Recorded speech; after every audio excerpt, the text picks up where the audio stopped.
this, a judicial review into Sadiq Khan's plans to expand the London Ultra Emission Zone, this is the thing known as ULEZ, has got underway at the High Court. There's 5 Conservative-led councils have launched legal action over the scheme. Let's cross now to the High Court.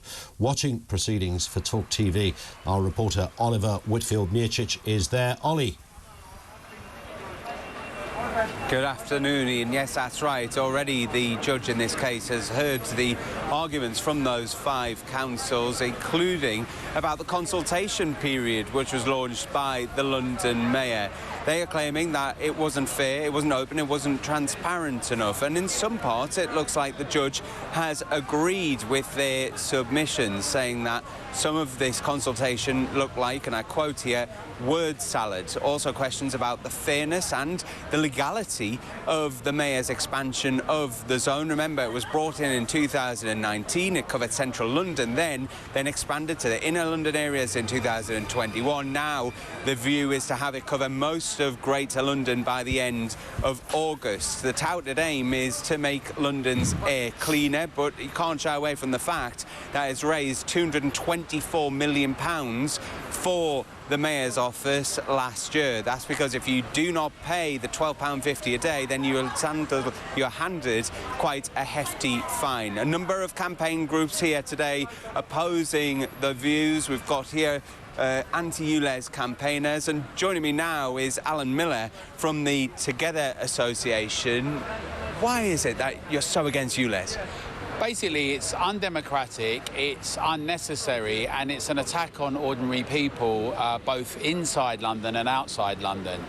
The majority of people, when they were consulted, said they did not want it, and that's in addition to several thousand that were ignored within it. The Mayor of London actually bought the ANPR cameras in advance of the consultation, then went on to, I think we need to just call it what it is now, lie about 4,000 deaths a year. And then Keir Starmer said there was going to be lung cancer measures, and somehow, but if you pay £12.50, that overrides that. It's nonsensical. It's treating the public with contempt. It's saying we don't care what you say when we ask you, we're going to do it anyway. And actually, as we've now seen, the particles on the underground that we're breathing in are far, far worse than anything on the roads. Why is the Mayor not dealing with that with TfL? So we think it's unnecessary. It's an attack on ordinary people, both drivers and residents and businesses and workers. And that's why we've launched a coalition to stop ULEZ with all the campaigns, councillors from across London, MPs and others. Health campaigners, doctors are clear, though, that if you live close to a road, if you breathe in exhaust emissions, it does have a negative impact on your life. Is the Mayor not right to be worried about people's health, especially when we've got green emissions targets that we're meant to be hitting all over the world?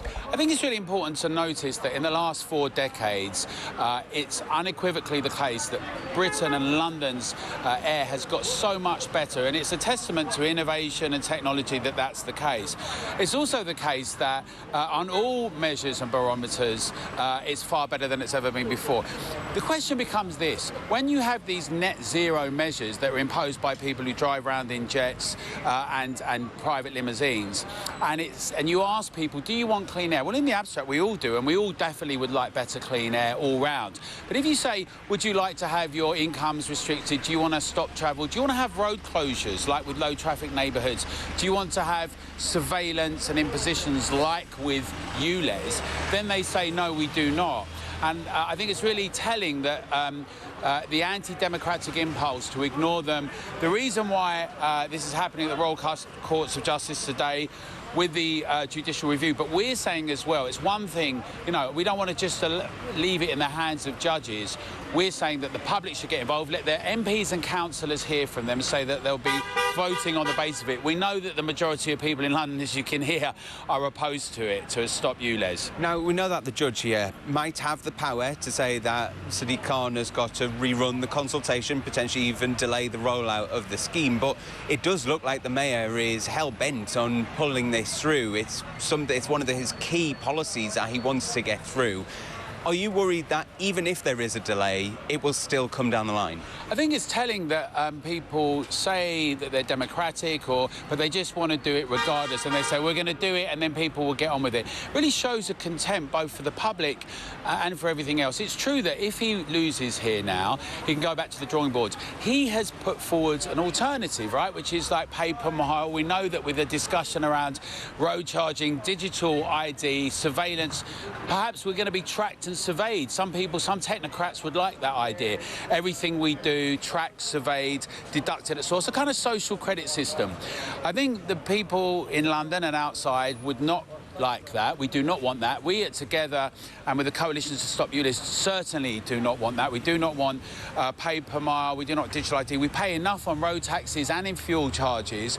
And it's really time the mayor, if he's concerned about people's health, that he thinks about things like housing, living standards, income, productivity. That's the thing that the mayor should be focused on to make it better if he wants to lengthen lives and make them better for everyone. Thanks so much. Alan Miller joining us there from the Together Association. Just some of the concerns that we have been hearing. They're echoed here outside of the Royal Court of Justice as well. The fears that people who work in lower paid jobs, care workers, will not be able to afford that £12.50 a day, and so will either have to leave their jobs or upgrade their vehicles, but that will come at an even huger expense. The scrappage scheme, which has just been widened out to more people, does offer £2,000 per vehicle, £1,000 for a motorbike, £5,000 for wheelchair accessible vehicles too.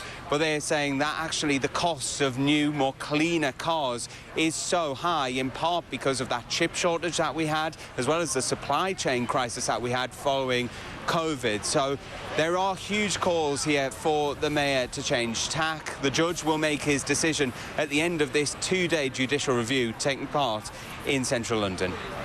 Ollie, thank you. Oliver Whitfield-Miocic, our reporter there outside the High Court. So much to say on that. This is one of the most bizarre, seriously bizarre, and I'm even tempted, and I wouldn't do this lightly, to throw the word sinister, pieces of legislation I've ever seen come from an elected official.